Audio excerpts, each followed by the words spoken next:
Here we are at Cybos 2009 Hong Kong. Very eventful year since Cybos Vienna last year, but transaction banking seems to have come out of it rather well. There's a recognition throughout the banking community that transaction banking has been the workhorse of many banks for many years, and has proved its resilience and reliability over this time of crisis. But in the year, it's also becoming a clear focus of people that the structures have to change in order to improve things like margins. So there's a lot of talk about how, going ahead, the industry will evolve.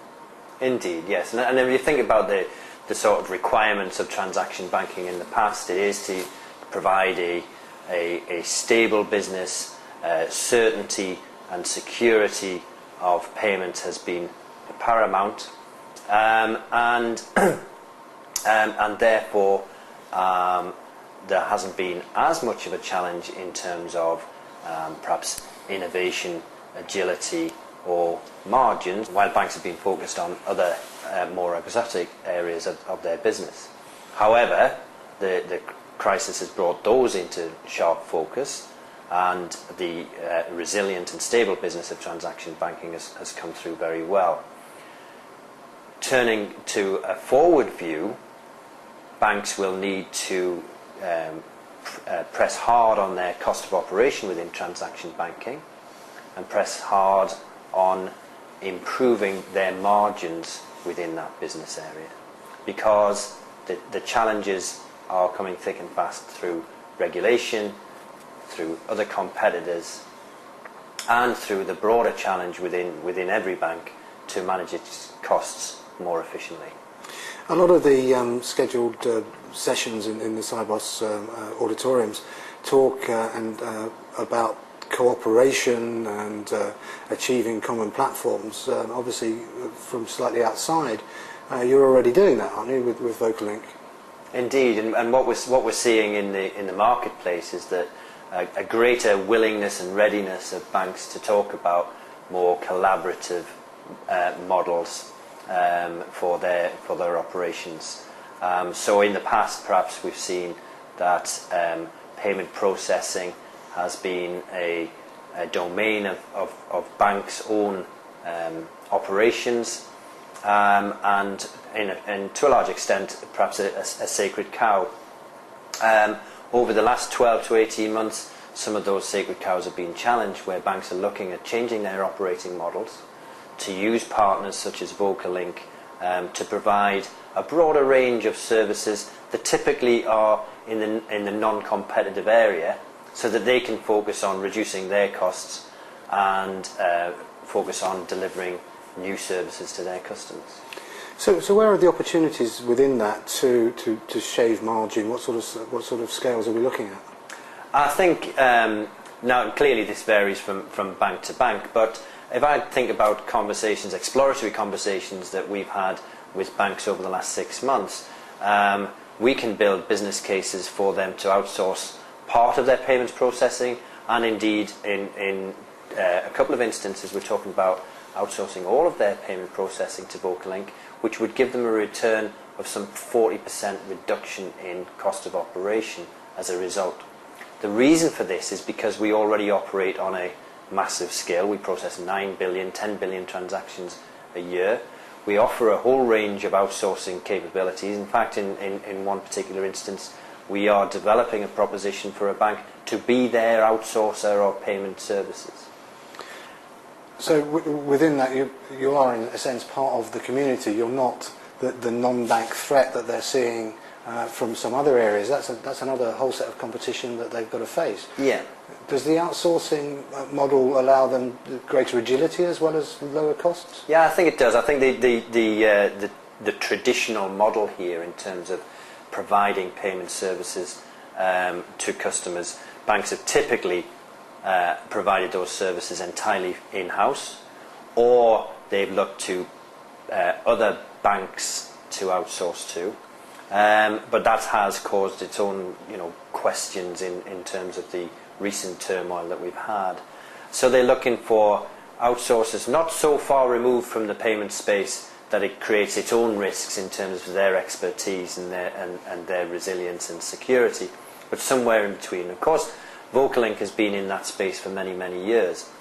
Not only then does it reduce cost of operation, but also we can enable them to take new products and services to market very, very quickly. And that agility, that responsiveness to market demands or market changes is quite critical when you're building or maintaining a business. An example of that might be, what's very current at the moment, what's very current at this conference is readiness for PSD compliance, and on the back of that, of course, being ready for SEPA direct debit. We have a product called SEPA Accelerator, which can enable banks to be ready to send SEPA direct debits within 2 weeks.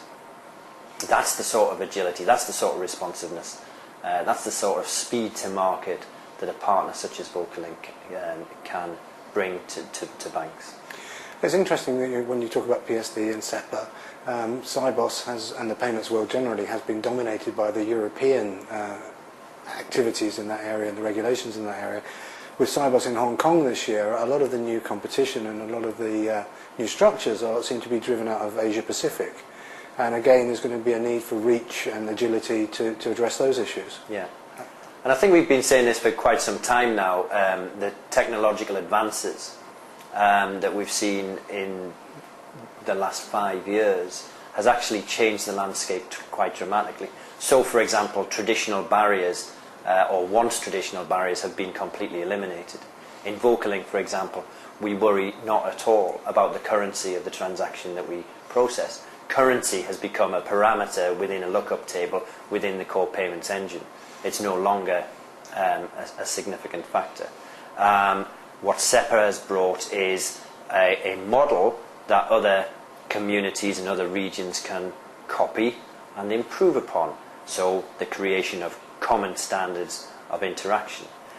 When we addressed the issues around reach for SEPA, what we also developed was a model that could be applied the world over. So currently, from a SEPA perspective, VocaLink can reach any account anywhere in Europe. But that same model can be applied so that we could reach any account anywhere in the world with any currency, if the demand was there.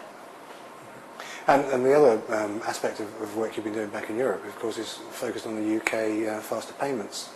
Presumably, as some of these newer models get adopted internationally, the real-time aspect is going to be more and more important. Indeed, and so we come full circle in a way. There's going to be, continuous competitive pressure on transaction banking. New markets will look at the models that are already existing, such as SEPA, but they will look at SEPA and combine that with the emergence of real-time payments in the UK, and there's every potential therefore that you'll get regions developing a common model for their community, but on real time, in real time, which is effectively leapfrogging anything that we're developing in Europe right now.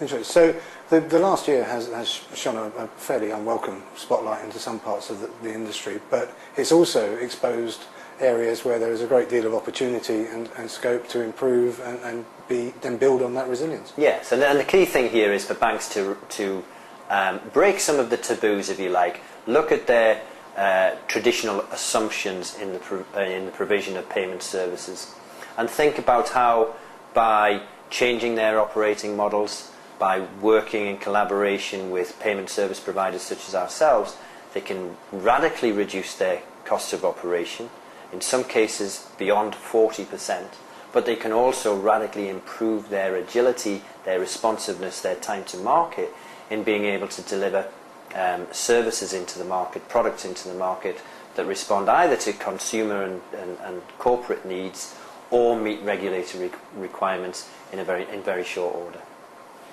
Martin, thank you very much. Thank you.